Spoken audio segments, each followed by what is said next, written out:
Netherlands versus Japan എന്ന് പറയുമ്പോൾ നമ്മൾ പ്രതീക്ഷിച്ച പോലെയുള്ള ഒരു മത്സരം തന്നെയാണ്. അത് അതിവേഗക്കാരുടെ പോരാട്ടം. പിന്നെ മാത്രവുമല്ല ഉയരക്കൂടുതൽ കൊണ്ടും ഉയരക്കുറവ് കൊണ്ടും ശ്രദ്ധിക്കപ്പെട്ട രണ്ട് ടീമുകൾ. അവരാണ് അതിവേഗം കൊണ്ട് മത്സരത്തെ ഈ അവസാന നിമിഷങ്ങളിൽ പോലും സമനില ഗോൾ വരുന്ന ഒരു കാഴ്ച കാണുന്നു. അപ്പോൾ എങ്ങനെയായിരുന്നു മത്സരം? ഈ ലോകകപ്പ് കിരീടം നേടുമെന്ന് പലരും പ്രവചിക്കുന്ന ടീമുകളിലൊന്നാണ് നെതർലാൻഡ്സ്. ആ നെതർലാൻഡ്സിനെ ജപ്പാൻ പിടിച്ചു കെട്ടി എന്നുള്ളത് ചില്ലറ കാര്യമല്ല. മാത്രമല്ല ഈ ലോകകപ്പിൽ ഏഷ്യൻ ടീമുകളുടെ ഒരു വർക്ക് റേറ്റ്, അവരുടെ ഒരു പ്രകടനം എടുത്തു പറയേണ്ടതാണ്.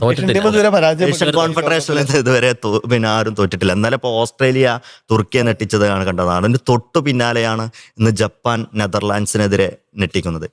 നെതർലാൻഡ്സിനെതിരെ പിന്നിൽ നിന്ന ശേഷവും ജപ്പാൻ കളിച്ചൊരു കളിയുണ്ട്. അത് അവസാന നിമിഷം വരെ 89-ാം മിനിറ്റിൽ സമനില ഗോൾ നേടുന്നത് വരെ അവരുടെ ഒരു കോൺഫിഡൻസ് ഉണ്ട്. പ്രത്യേകിച്ച് അവരുടെ ഗോൾ കീപ്പറെ എടുത്തു പറയേണ്ട ഒരു കാര്യമാണ്.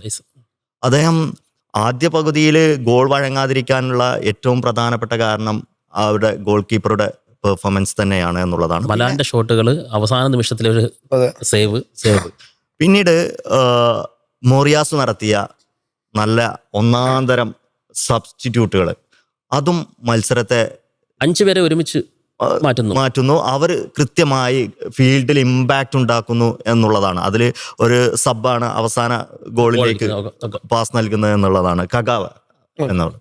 അപ്പം ഒരേ സമയം തന്നെ ബെഞ്ചിലും ഫീൽഡിലും സ്ട്രെങ്ത് ഉണ്ട് എന്നുള്ളത് ആദ്യ മത്സരത്തിൽ തന്നെ ജപ്പാൻ തെളിയിച്ചു എന്നുള്ളതാണ് ഈ മത്സരത്തിൻ്റെ പ്രത്യേകത. അതുകൊണ്ട് തന്നെ ആ ഗ്രൂപ്പ് യഥാർത്ഥത്തിൽ ഇപ്പോൾ ഒരു മരണ ഗ്രൂപ്പ് എന്നുള്ള തലത്തിലേക്ക് മാറിയിരിക്കുന്നു, കടുകട്ടി ഗ്രൂപ്പിലേക്ക് മാറിയിരിക്കുന്നു എന്നുള്ളതാണ്.